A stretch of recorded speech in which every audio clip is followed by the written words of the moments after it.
কামারুজ্জামানের ফাঁসি কার্যকরে সব প্রস্তুতি সম্পন্ন, তবে কেন্দ্রীয় কারাগারের সামনে নিরাপত্তা ব্যবস্থা এখন স্বাভাবিক। সকাল থেকেই ঢাকার ২ সিটি কর্পোরেশনে প্রচারণায় নেমেছেন প্রার্থীরা। চট্টগ্রামে প্রার্থীদের সঙ্গে চলছে নির্বাচন কমিশনের সংলাপ। ঢাকায় ওয়ার্ড কাউন্সিলর পদে একক প্রার্থী নির্ধারণ করতে পারেনি আওয়ামী লীগ। নগদ অর্থ লেনদেনের অভিযোগ, দলের সিদ্ধান্ত না মানলে বহিষ্কারের হুঁশিয়ারি। ভারতে নির্দেশনার পর যশোর সীমান্ত দিয়ে বাংলাদেশে গরু আসা প্রায় শূন্যের কোঠায়। প্রভাব পড়েছে মাংসের বাজারে, কমেছে রাজস্ব। এবং মাশরাফি বাহিনীকে সংবর্ধনার জন্য সব ধরনের প্রস্তুতি শেষ। দেশসেরা ব্যান্ড দলের অংশগ্রহণের পাশাপাশি থাকবে দেশীয় সাংস্কৃতিক নানা পরিবেশনা।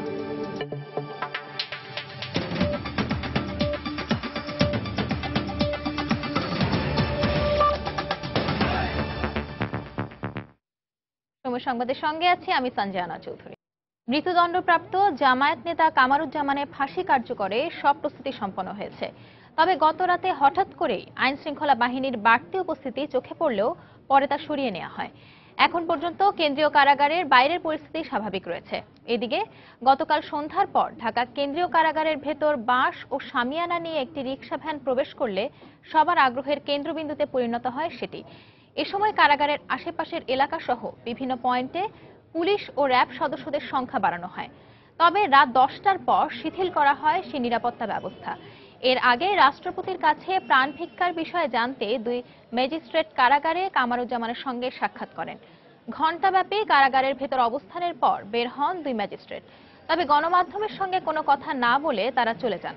এদিকে স্বরাষ্ট্র প্রতিমন্ত্রী আসাদুজ্জামান খান কামাল সাংবাদিকদের জানান, কামারুজ্জামানকে প্রাণ ভিক্ষার বিষয়ে আর সময় দেয়া হবে না। এই মুহূর্তে কেন্দ্রীয় কারাগারের সামনে আছেন রিপোর্টার খান মোহাম্মদ রুমেল। আমরা সরাসরি চলে যাচ্ছি সেখানে। রুমেল,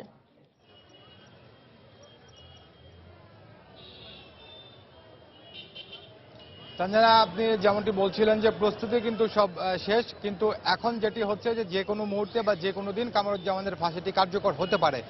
আর এই মুহূর্তে আমরা কেন্দ্রীয় কারাগারের যে অবস্থাটি দেখছি যে সেখানে নিরাপত্তা ব্যবস্থা একেবারে স্বাভাবিক রয়েছে। একটু আমি বলতে পারি যে গত কয়েকদিন ধরে আপনি জানেন যে আমরা এই কেন্দ্রীয় কারাগারের সামনে অবস্থান করছি, এবং যেদিন কামারুজ্জামানের যে রিভিউ আদেশটি নিষ্পত্তি হয়ে যায় সেই দিন থেকে নিরাপত্তা ব্যবস্থা যতটা জোরদার ছিল, আজকে কিন্তু আমরা সবচেয়ে কম দেখছি নিরাপত্তা ব্যবস্থা। আর সকাল থেকে এই পর্যন্ত কিন্তু কারা কর্তৃপক্ষের কেউই আমাদের সঙ্গে কোনো কথা বলেননি। আমরা তাদের সঙ্গে যোগাযোগ করার চেষ্টা করেছিলাম, তো তারা কোনো ধরনের তথ্য দিতে রাজি হননি। তো এখন আপনিও বলছিলেন যে গতকাল রাতে কিন্তু কামারুজ্জামানের ফাঁসিটি কার্যকরের একটি প্রস্তুতি নেওয়া হয়েছিল। তো আজকে এখন বেলা এই মুহূর্তে 11টা বাজে।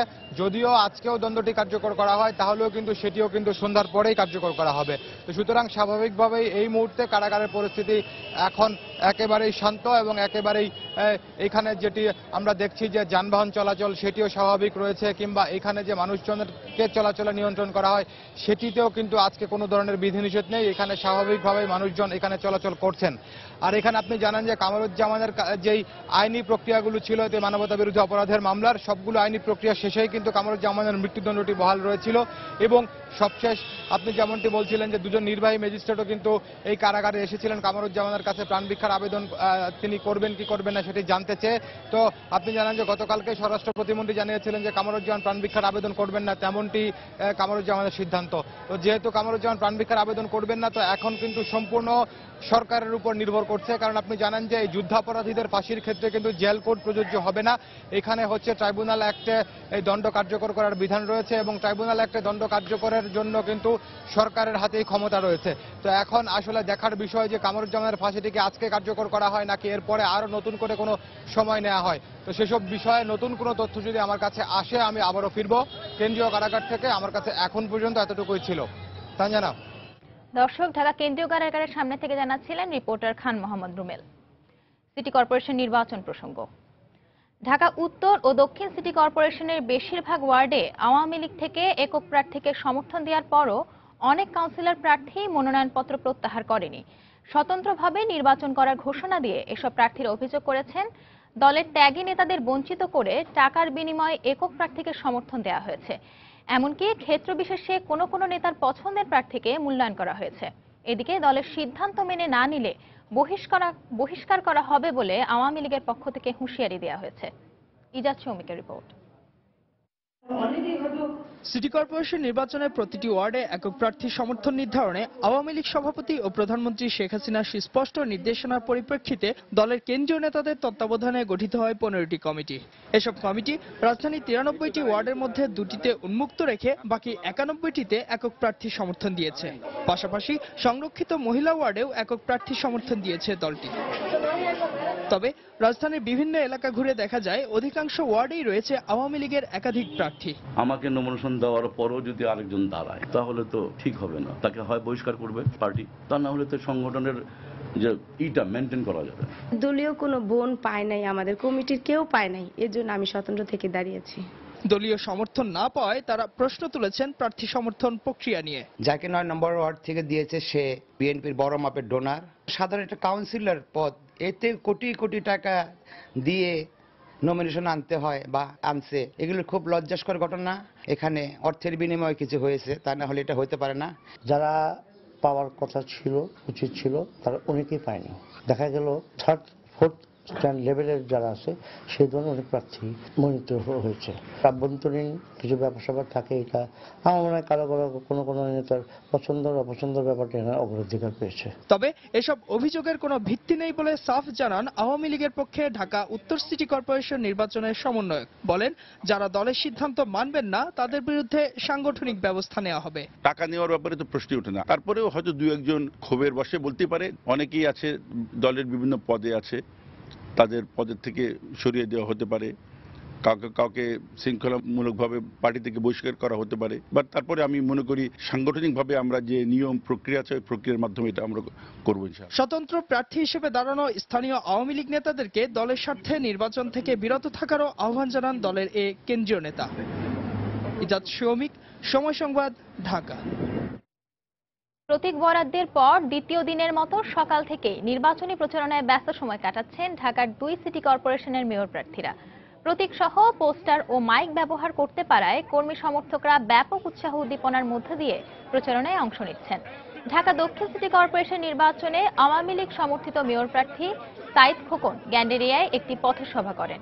এ সময় 45 নম্বর ওয়ার্ডের ভোটারদের সাথে মতবিনিময় করেন তিনি।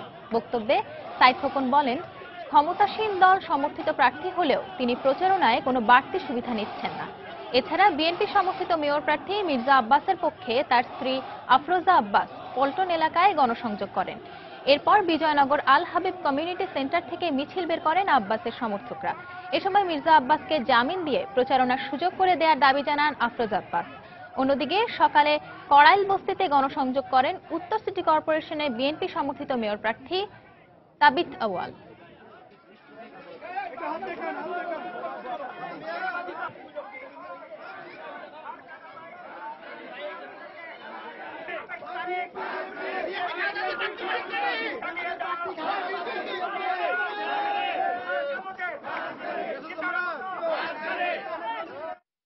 আমি কোনো মন্ত্রী কিংবা কোনো সুবিধাভোগী কাউকে নিয়ে আমি এ পর্যন্ত প্রচারণায় আসি নাই এবং কোনো বাড়তি সুবিধাও নেইনি। সুতরাং এ ধরনের যদি কেউ অভিযোগ করে থাকে তাহলে আমি বলবো যে তার আরো ভালো করে জেনে শুনে, মানুষের কথায় কান না দিয়ে ভালো করে জেনে শুনে কারোর বিরুদ্ধে অভিযোগ উত্থাপন করা উচিত। কারো বিরুদ্ধে যদি কোনো হত্যাকাণ্ডের অভিযোগ থাকে, এভাবে পালিয়ে না বেরিয়ে তার অবশ্যই জামিন প্রার্থনা করা উচিত এবং আদালত যদি তাকে জামিন দেয় তাহলে তার নির্বাচনী মাঠে অবশ্যই চলে আসা উচিত। মির্জা আব্বাসের অনুপস্থিতি সাংঘাতিক রকমের সাড়া পাচ্ছে, কিন্তু মির্জা আব্বাস থাকলে যেটা হয়তো আরো অনেক বেশি সাড়া পাওয়া যেত। একটি প্রতিযোগিতাপূর্ণ সুষ্ঠু নির্বাচন অনুষ্ঠিত করতে চাইলে সবার জন্য সমান সুযোগ সৃষ্টি করে দিতে হবে, সেজন্য জামিনের ব্যবস্থা করে দিতে হবে যাতে জামিন পেয়ে সবাই কাজ করতে পারে। মানে মির্জা আব্বাস সহ যারা আমাদের অন্যান্য কাউন্সিলর প্রার্থী আছেন, আমাদের ছেলেপেলেরা যারা কাজ করবে আমাদের জন্য। খুব ভালো সাড়া পাচ্ছি। আমি এরকম প্রস্তুত ছিলাম না এরকম কোনো সাড়া পাওয়ার জন্য। এই মুহূর্তে একটা আদর্শ ঢাকা তুলে তোলার জন্য আমি আপ্রাণ চেষ্টা করব, খালি আমাদের জন্য না, সবার জন্য। পরিচ্ছন্ন, সবুজ, আলোকিত মানবিক ঢাকা গড়ার প্রতিশ্রুতি দিয়েছেন ঢাকা উত্তর সিটি কর্পোরেশনে আওয়ামী লীগ সমর্থিত মেয়র প্রার্থী আনিসুল হক। সকালে রাজধানীর খিলক্ষেতে এক সংবাদ সম্মেলনে আনিসুল হক তার নির্বাচনী ইশতেহারে একথা বলেন। মানুষের অধিকারে সর্বোচ্চ প্রাধান্য দিয়ে ধনী গরিবের মধ্যে বৈষম্য কমানোর উপর জোর দেন তিনি। পরিশ্রমী, সৃষ্টিশীল, উদ্যমী এবং স্বপ্নকাতর নগরবাসী আছে। এটাই আমাদের সবচাইতে বড় শক্তির জায়গা। রাতারাতি ঢাকাকে হয়তো ব্যাংকক, সিঙ্গাপুর করা যাবে না, তবে জনগণের সহযোগিতায় ঢাকা উত্তরকে পরিচ্ছন্ন, স্বাস্থ্যসম্মত ও সচল রাখা সম্ভব। বিশেষজ্ঞ মতামত ও জরিপের কারণে এখন আমি এই শহরের প্রতিটি এলাকার অনেক সমস্যা ও তার সম্ভাব্য নির্দিষ্ট সমাধান সম্পর্কে সচেতন। যেসব সমস্যা ইতিমধ্যেই চিহ্নিত হয়েছে তার সমাধানে স্বল্প, মধ্যম এবং দীর্ঘমেয়াদী সমাধানের পরিকল্পনা করেছি আমরা। আজ গাজীপুরে মাওনা উড়াল সেতু উদ্বোধন করবেন প্রধানমন্ত্রী শেখ হাসিনা। বিকেলে ঢাকা ময়মনসিংহ মহাসড়কের ওপর নির্মিত এই সেতু উদ্বোধনের পর মাওনা পেয়ার আলী কলেজ মাঠে সুধী সমাবেশে বক্তব্য দেওয়ার কথা রয়েছে তার। প্রধানমন্ত্রীর আগমন উপলক্ষে সব ধরনের প্রস্তুতি সম্পন্ন করা হয়েছে। প্রধানমন্ত্রীর উদ্বোধনের পরপরই সেটি যান চলাচলের জন্য উন্মুক্ত করে দেওয়া হবে। মহাসড়কের ওপর এটি দেশের প্রথম 4 লেন উড়াল সেতু। এই উড়াল সেতু চালু হলে উত্তরাঞ্চলের সাথে ঢাকার যোগাযোগ অনেক সহজ হবে। 2013 সালে উড়াল সেতুর নির্মাণ কাজ শুরু হয়। সময় সংবাদে আরো থাকছে, বাঙালির প্রাণের উৎসব পহেলা বৈশাখকে ঘিরে নগর জুড়ে চলছে প্রস্তুতি। পাহাড়ি জনপদে আজ থেকে শুরু বৈশাখী উৎসব। ভারতীয় স্বরাষ্ট্রমন্ত্রীর নির্দেশনার পর যশোরের সীমান্তগুলো দিয়ে বাংলাদেশে গরু আসা প্রায় শূন্যের কোটায় নেমে এসেছে। আর এ কাজে সাম্প্রতিক সময়ে সীমান্তে বিএসএফ এর জনবলও বাড়ানো হয়েছে। এর প্রভাব পড়েছে গরুর হাটের পাশাপাশি মাংসের বাজারে। একই সঙ্গে রাজস্ব আয় কমেছে সরকারের। যশোর প্রতিনিধি জুয়েল মৃধার তথ্য ও শেখ জালাল উদ্দিনের ছবিতে দেখুন ডেস্ক রিপোর্ট।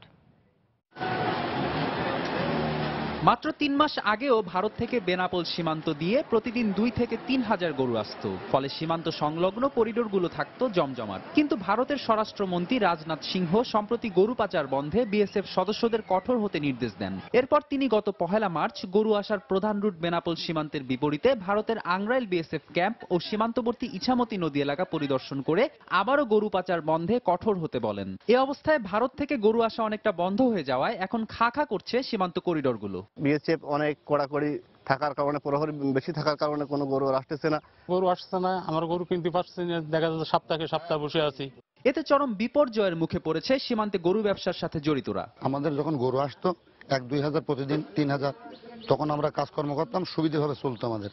এখন গরু আসে না, আমরা বেকার। গরু ট্রাক লোড করি, আগে যে বর্তমান 300, 400, 500 টাকা ইনকাম করতাম, এখন 50 টাকাও হয় না। ভারত থেকে গরু আসা কমে যাওয়ায় রাজস্ব আয়ও প্রভাব পড়েছে বলে জানালেন এ কর্মকর্তা। 2014 সালের অক্টোবর হইতে ডিসেম্বর পর্যন্ত রাজস্ব আদায় হয়েছে 11,78,93,600 টাকা। কিন্তু সম্প্রতি জানুয়ারি হইতে মার্চ পর্যন্ত 3 মাসে গরু কম আসায় রাজস্ব আদায় হয়েছে 1,86,66,600। গরু আসা কমে যাওয়ায় তার প্রভাব পড়েছে হাটগুলোতেও। এতে গরুর দাম বৃদ্ধির পাশাপাশি সব ধরনের মাংসের দামও বেড়েছে। লক্ষ লক্ষ গরু উঠতো, আজ 3 মাস ধরে 100 গরু ওঠে না। ভারতীয় গরু বন্ধ হওয়ার পরের থেকে আমাদের হাটে প্রতি সপ্তাহে 40 থেকে 50 হাজার টাকা প্রত্যেকটা সপ্তাহে লস খাচ্ছি আমরা। জেলার পুটখালী ও অগ্রভুলটে ভারতীয় গরুর করিডোর রয়েছে। এছাড়া বিভিন্ন সীমান্ত এলাকা দিয়ে ভারতীয় গরু আনে বাংলাদেশি রাখালরা। সময় সংবাদ, যশোর।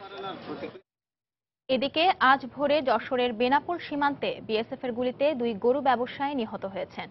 বিজিবির 23 battalion commander lieutenant colonel Abdur Rahim জানান, শুক্রবার রাতে বেনাপোলের পুটখালী সীমান্ত দিয়ে 5-6 জনের একদল গরু ব্যবসায়ী ভারতে গরু আনতে যান। ভোরে ফেরার পথে ঘোনারমাঠ এলাকায় তাদেরকে লক্ষ্য করে গুলি ছোড়ে বিএসএফ। এতে শান্ত নামে এক গরু ব্যবসায়ী গুলিবিদ্ধ হয়ে ঘটনাস্থলে মারা যান। এ সময় আকু নামে আরও একজন গুলিবিদ্ধ হন। গুরুতর আহত অবস্থায় তাকে উদ্ধার করে শার্শা উপজেলা স্বাস্থ্য কমপ্লেক্সে নিয়ে গেলে কর্তব্যরত চিকিৎসক তাকে মৃত ঘোষণা করেন। নিহত দুজনেরই বাড়ি বেনাপোলের পুটখালী এলাকায়। সিটি কর্পোরেশন নির্বাচনের ওপর মেয়র, সাধারণ কাউন্সিলর এবং সংরক্ষিত মহিলা কাউন্সিলর প্রার্থীদের সঙ্গে সিরিয়াস মতবিনিময় সভা শুরু করেছে নির্বাচন কমিশন। প্রথম পর্যায়ে আজ চট্টগ্রাম থেকে শুরু হয়েছে মতবিনিময় সভা। আগামীকাল ঢাকায় এই মতবিনিময় সভা হওয়ার কথা রয়েছে। বেলা 11টায় শুরু হওয়া চট্টগ্রাম হল 24 মিলনায়তনে এই মতবিনিময় সভায় আছেন প্রধান নির্বাচন কমিশনার কাজী রকিবউদ্দিন আহমেদ, এতে আরও উপস্থিত রয়েছে নির্বাচন কমিশনার অবসরপ্রাপ্ত ব্রিগেডিয়ার জেনারেল জাবেদ আলী, নির্বাচন কমিশনার মোহাম্মদ শাহনেওয়াজ, চট্টগ্রাম বিভাগীয় কমিশনার এম আব্দুল্লাহ, জেলা প্রশাসক মেসবাহউদ্দিন এবং চট্টগ্রাম পুলিশ কমিশনার আব্দুল জলিল মণ্ডল। এ সময় স্বাগত বক্তব্য দেন রিটার্নিং কর্মকর্তা আব্দুল বাতেন। অনুষ্ঠানে 12 জন মেয়র প্রার্থী ও তাদের প্রধান নির্বাচনী এজেন্ট, সাধারণ কাউন্সিলর ও সংরক্ষিত মহিলা কাউন্সিলর প্রার্থীরা উপস্থিত রয়েছেন।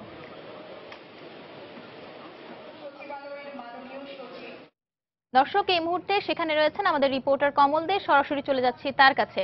কমল। ধন্যবাদ সঞ্জনা। নির্বাচন কমিশন মত বিনিময় সভার আজকে প্রথম দিন, আর এই প্রথম দিনে চট্টগ্রামে যে আয়োজন করা হয়েছে সেখানে ইতিমধ্যে 2 নির্বাচন কমিশনার ব্রিগেডিয়ার জেনারেল অবসরপ্রাপ্ত জাবেদ আলী এবং মোহাম্মদ শাহনেওয়াজ, এছাড়া চট্টগ্রামের বিভাগীয় কমিশনার এম আব্দুল্লাহ, জেলা প্রশাসক মেসবাহউদ্দিন এবং চট্টগ্রামের পুলিশ কমিশনার আব্দুল জলিল মণ্ডল তাদের বক্তব্য শেষ করেছেন। মূলত আজ চট্টগ্রাম যারা প্রশাসন কর্মকর্তারা রয়েছেন, পুলিশ কমিশনার বা জেলা প্রশাসন, তারা বলছেন এটা অবাধ, নিরপেক্ষ এবং সুষ্ঠু নির্বাচনের জন্য যা যা করণীয় রয়েছে নির্বাচন কমিশনের অধীনে থেকে তারা এবং নির্বাচন কমিশন নির্দেশ অনুযায়ী তারা সেই সব কাজ করবেন। এবং এক্ষেত্রে আবার নির্বাচন কমিশন যে দুজন বক্তব্য দিয়েছেন, ব্রিগেডিয়ার জেনারেল অবসরপ্রাপ্ত জাবেদ আলী এবং শাহনেওয়াজ, তারা দুজনে বলেছেন এবারে নির্বাচন সুষ্ঠু এবং অবাধ এবং নিরপেক্ষ হবে, সেই অনুযায়ী নির্বাচন কমিশন কাজ করে যাচ্ছে। আর এখন চলছে মূলত যারা প্রার্থী রয়েছেন সেই প্রার্থীদের তারা কথা শুনছেন। প্রথম পক্ষ থেকে মেয়র প্রার্থীরা তারা তাদের বক্তব্য তুলে ধরেছেন। এর মধ্যে আমরা দেখেছি একজন মেয়র প্রার্থী তুলে ধরেছেন যেন নির্বাচনের 1 সপ্তাহ আগে সেনাবাহিনী মোতায়েন করা হয়।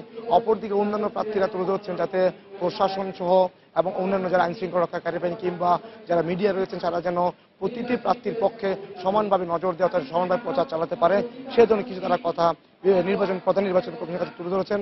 এবং সংরক্ষিত ওয়ার্ডের কাউন্সিলর প্রার্থীরা এখন তারা বক্তব্য রাখছেন। তাদের পক্ষ থেকে বলা হচ্ছে মূলত সাধারণ যারা পুরুষ রয়েছেন তারা 1টি ওয়ার্ডে প্রচারণা চালান এবং কিন্তু সংরক্ষিত মহিলাদেরকে 3টি ওয়ার্ড থেকে প্রচারণা চালাতে হয়। তাদের কষ্ট বেশি হবে, সেই অনুযায়ী তাদেরকে তেমন সুযোগ সুবিধা দেওয়া হয় না। সেই অনুযায়ী যাতে সংরক্ষিত ওয়ার্ডে যারা প্রার্থী রয়েছেন মহিলা, তাদের যেন সুযোগ সুবিধা বাড়ানো হয় সেই বক্তব্য তারা দিচ্ছেন।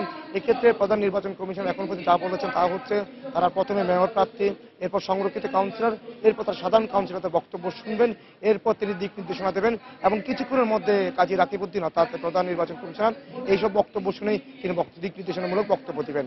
এই ছিল এখন পর্যন্ত মত বিনিময় সভায় সঞ্জনা। দর্শক, চট্টগ্রাম হল 24 মিলনায়তনে সিটি কর্পোরেশন নির্বাচন উপলক্ষে আয়োজিত মতবিনিময় সভা সবশেষ খবরাখবর জানাচ্ছিলেন রিপোর্টার কমল দে। চট্টগ্রাম সিটি কর্পোরেশন নির্বাচনে বিএনপি সমর্থিত এম মঞ্জুর আলমের নির্বাচনীয় ওয়েবসাইট উদ্বোধন করা হয়েছে। সকালে মহানগর বিএনপির সভাপতি আমির খসরু মাহমুদ চৌধুরী চট্টগ্রাম উন্নয়ন আন্দোলন নামে ওই ওয়েবসাইটের উদ্বোধন করেন। এ সময় তিনি বলেন, জনগণের কাছে কাছে যাওয়ার সঙ্গে সঙ্গে এই ওয়েবসাইটের মাধ্যমে এম মঞ্জুর আলমের নির্বাচনীয় সব ধরনের প্রচার তথ্য জনগণের কাছে পৌঁছানো হবে। পাশাপাশি ভোটারদের বিভিন্ন প্রশ্নের জবাব দেবেন তিনি। এ সময় তিনি চট্টগ্রামে উন্নয়নে এম মঞ্জুর আলমকে আরেকবার সুযোগ দেওয়ার কথা বলেন।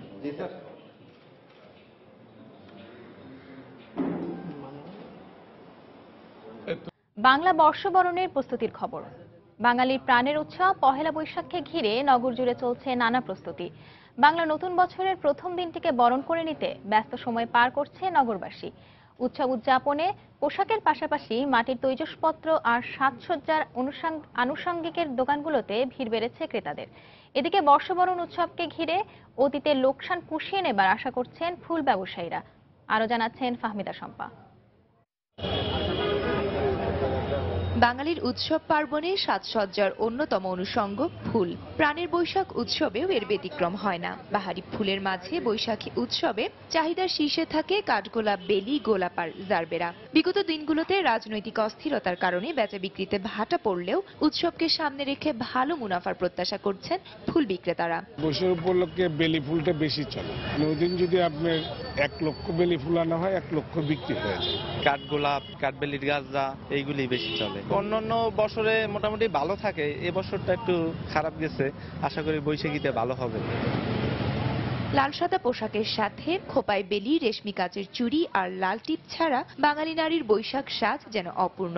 পোশাকের সাথে মিলিয়ে রেশমি চুড়ির খোঁজে তাই তরুণীরা ভিড় জমাচ্ছেন দোকানগুলোতে। শুধু নিজের জন্য নয়, উৎসবে প্রিয়জনকে উপহার দেবার জন্য কিনছেন লাল সাদা কাচের চুড়ি। শাড়ি হয়ে গেছে, এই তো আজকে চুড়ি কিনতে এসেছি, আর গহনা হয়ে গেছে মোটামুটি। চুড়ি কিনছে আমার নাতনির জন্য, বৈশাখে তো সে খুব আনন্দ করবে, তো তাই সে একটা শাড়িও কিনছে। নানার কাছে একটা বায়না যায় চুড়ি দিতে হবে। খোপাতে ফুল দেওয়াটা আর হচ্ছে যে রেশমি চুড়ি ছাড়াটা বৈশাখটা সাজটা অসম্পূর্ণই থাকে। শুধু নিজেকে সাজাতে নয়, উৎসবের দিন অতিথি আপ্যায়নেও যাই শতভাগ বাঙালিয়ানা। আর তাই তো পান্তা, ইলিশ আর রকমারি ভর্তা পরিবেশনের জন্য বৈশাখের আগে চাহিদা বেড়েছে মাটির তৈজসপত্রের। ভর্তা রাখার জন্য, পান্তা খাওয়ার জন্য মাটির হাঁড়ি, মাটির প্লেট, একটু বাঙালিয়ানা থাকবে, বাংলাদেশের ঐতিহ্য। মাটির প্রোডাক্টের প্রোডাকশন আমাদের অনেক বেশি হচ্ছে বৈশাখ উপলক্ষে, এবং সেলও অনেক ভালো, কাস্টমার অনেক কিনছেন।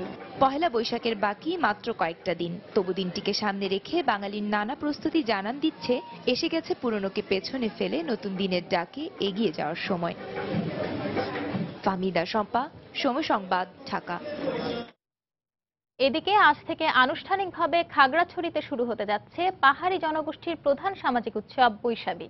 এ উপলক্ষে গতকাল বর্ণাঢ্য র্যালি করে ত্রিপুরা জনগোষ্ঠী। খাগড়াছড়ি টাউন হল প্রাঙ্গণে বেলুন উড়িয়ে র্যালির উদ্বোধন করেন স্থানীয় সংসদ সদস্য কুজেন্দ্র লাল ত্রিপুরা। র্যালিটি শহরের প্রধান সড়ক প্রদক্ষিণ করে আবার টাউন হলের সামনে এসে শেষ হয়।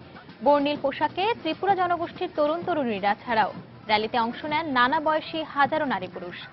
আজ খাগড়াছড়ি সরকারি উচ্চ বিদ্যালয় মাঠে শুরু হবে সপ্তাহব্যাপী বৈশাখী মেলা।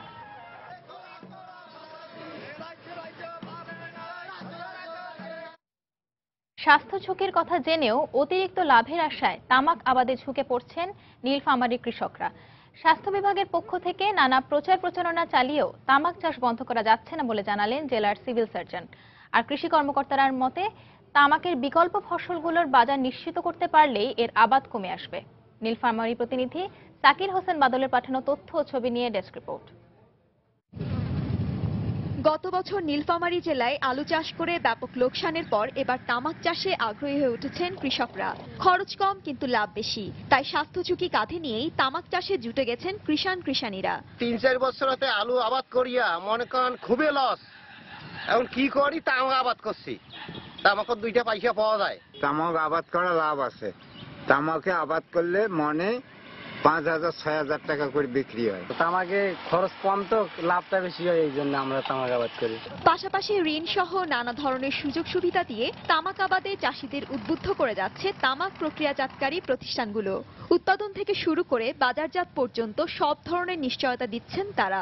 তামাকের চাহিদাটা বেশি এবং সব সময় এটা বিক্রি হয় এবং অগ্রিম কোম্পানি থেকে টাকা দিয়ে যায়।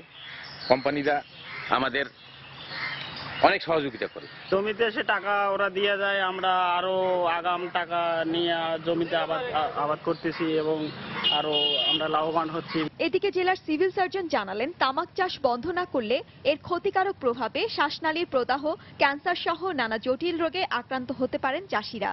তামাক যখন গুঁড়া করা হবে বা এরকম যদি কোথাও যদি এরকম শুকানো হয়, তো তামাকের যে ডাস্টগুলো এগুলো আসবে, এগুলা তো শ্বাসনালীর প্রদাহ এবং অন্যান্য ক্ষতি করবে।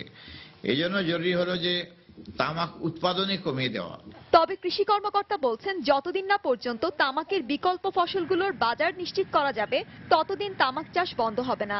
ভুট্টা, আলু, গম, সরিষা এই সমস্ত ফসলগুলি আবাদ করা যায় এবং এগুলি লাভজনক।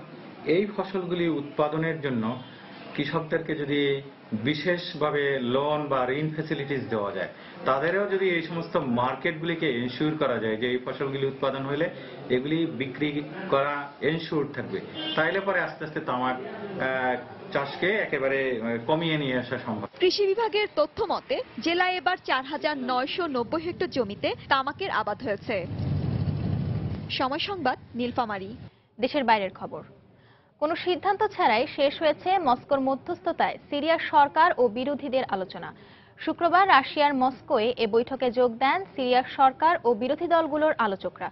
বৈঠকে যোগ দেয়নি ইস্তাম্বুল ভিত্তিক সিরীয় সরকার বিরোধী বিদ্রোহী গোষ্ঠী Syrian national coalition SNC.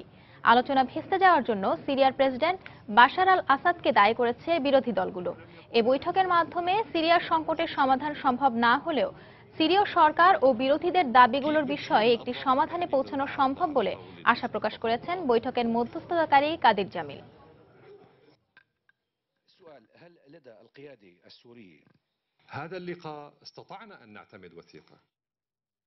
Latin আমেরিকার দেশগুলোর অভ্যন্তরীণ বিষয়ে যুক্তরাষ্ট্রের হস্তক্ষেপের দিন শেষ হয়ে গেছে বলে জানিয়েছেন মার্কিন প্রেসিডেন্ট বারাক ওবামা। তিনি বলেন, যুক্তরাষ্ট্র প্রতিবেশী দেশগুলোর মতপার্থক্যের প্রতি শ্রদ্ধা প্রদর্শন করে। পানামায় আমেরিকার দুই মহাদেশের দেশগুলোর সংঘ organisation of American states OAS এর 7ম সম্মেলন শুরুর আগে শুক্রবার এক অনুষ্ঠানে এ মন্তব্য করেন বারাক ওবামা। একই সঙ্গে প্রথমবারের মতো OAS সম্মেলনে কিউবা যোগ দেয়ায় সন্তুষ্টি প্রকাশ করে ওবামা বলেন, দুদেশের মধ্যে সুসম্পর্কের নতুন অধ্যায় সূচিত হয়েছে। সম্মেলনের প্রথম দিন শুক্রবার মার্কিন প্রেসিডেন্ট বারাক ওবামা ও কিউবার প্রেসিডেন্ট রাউল কাস্ত্রো একে অপরের সঙ্গে কুশল বিনিময় করেন।